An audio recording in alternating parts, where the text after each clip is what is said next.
But why not? Why don't we have Sister Amina in the future? Why always Brother X, Brother Y from the United States, or Brother, I don't know, from Yemen, or Brother... Why? Why? Don't we have eloquent women? Don't we have knowledgeable women? Iyas says, I have never witnessed in my life a human being who is better than Hafsa. At his time, do you know who was living at his time? Muhammad ibn Sirin, her brother, and Al-Hasan al-Basri. Do you know Al-Hasan al-Basri? Okay, I'm not going to dramatize Al-Hasan al-Basri. Books are written on him. Hasan al-Basri is a fascinating, he's a mujaddid. But I want you to appreciate this statement. So they said to Iyas, what about Al-Hasan al-Basri and Ibn Sirin? He repeatedly said it. He said, Wallahi, I still think I've never seen someone greater than Hafsa. Why? Hafsa is amazing. Hafsa learned the Quran at the age of 12. Hafsa, don't try this at home, otherwise the council might throw you away from the house. Hafsa dug her grave in the house. And sometimes she would sleep in that grave. Don't go and burn your carpets. And Father, what are you doing, sister? I've been to this course. He said to me, go and dig your house. But what I'm trying to tell you is that those people, by the way, they lived the akhirah even inside their households. Every day she reads half of the Quran. 15 juz.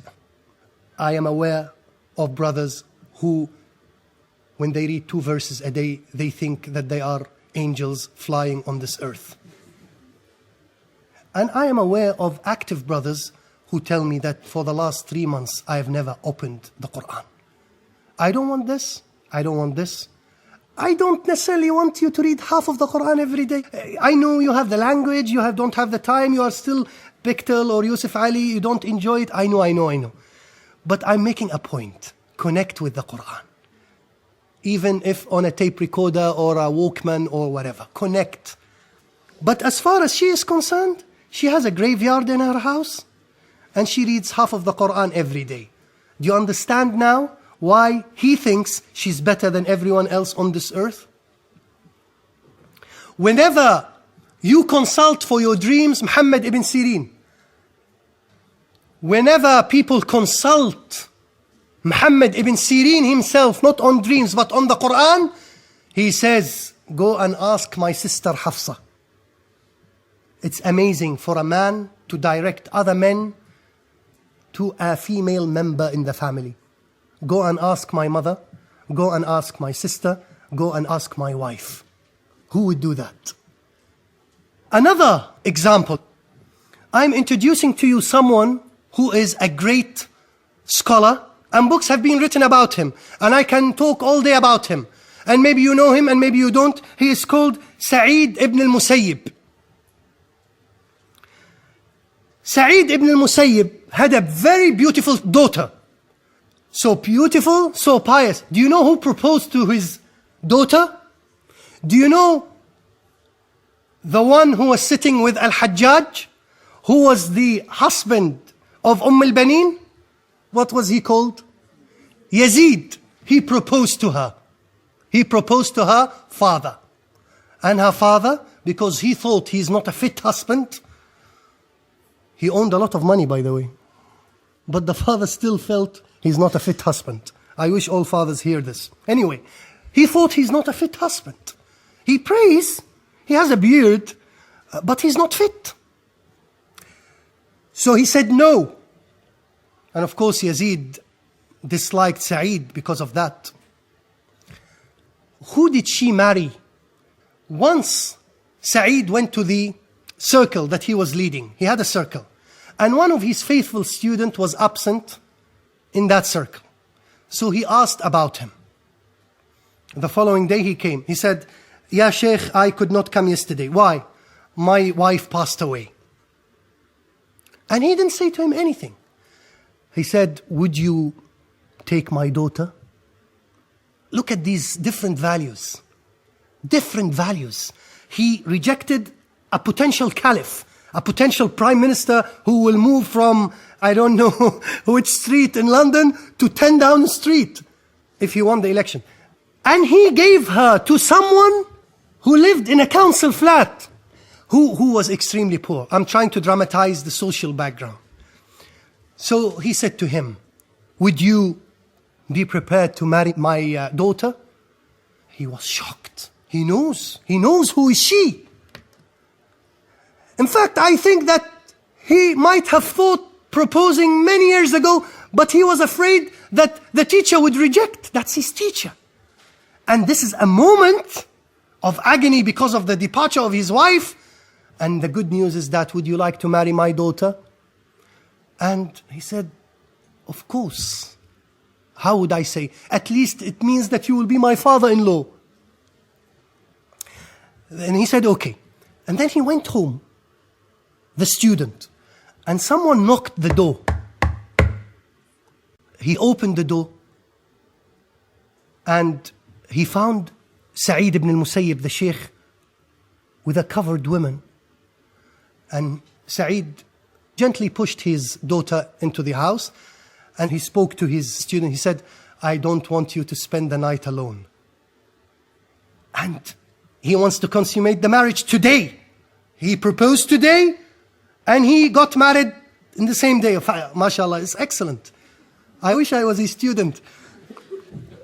So the student was shocked. You know what he did?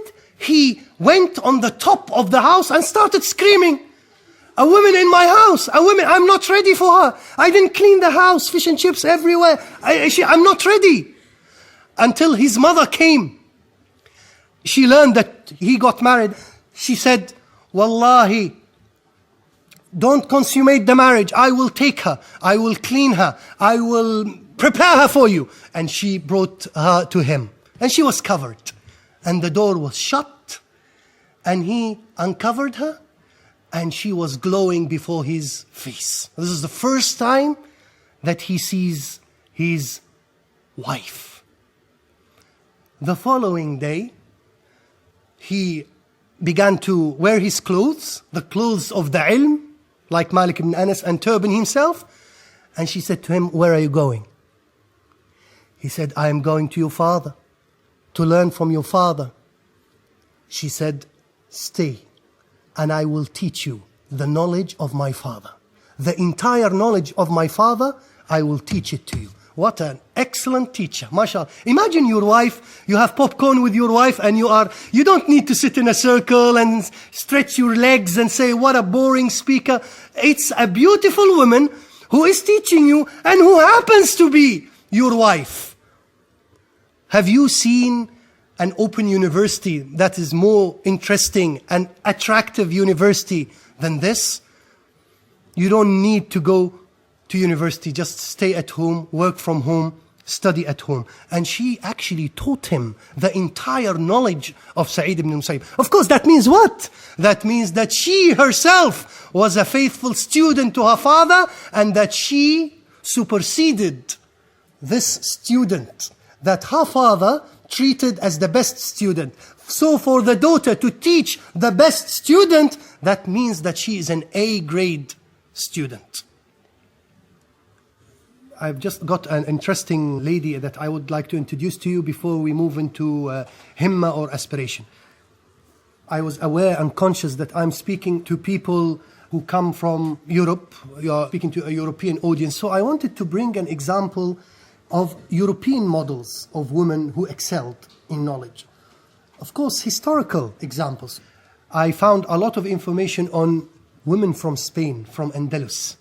So I spoke a lot during this course about people from Baghdad and from Mecca and from Medina. This is the eastern part of the Muslim world. Now, I would like to introduce to you Andalus, or Spain, and tell you also that there were great women in Andalus or in Spain. Before I tell you about stories of a couple of ladies, couple of women, let me actually introduce to you Andalus during their time. And I am going to use a statement that was written by a Dutch Orientalist called Dozy, D-O-Z-Y, who wrote a book in 1844, quite an old book. And one of the things that he was saying in this book is this is for you to appreciate the society, the European Muslim society in Andalus during the Muslims' time. He says, most of the individuals, men or women, used to know how to read and write at a time where only the elites and priests in Europe could do so. So he's comparing between the layman in Andalus and between people in Europe. He says virtually any Andalusian, any Muslim European, men or women, could read and write at a time where in Europe, Christian Europe that is, writing and reading was confined to the elites and primarily the religious elites or the priests.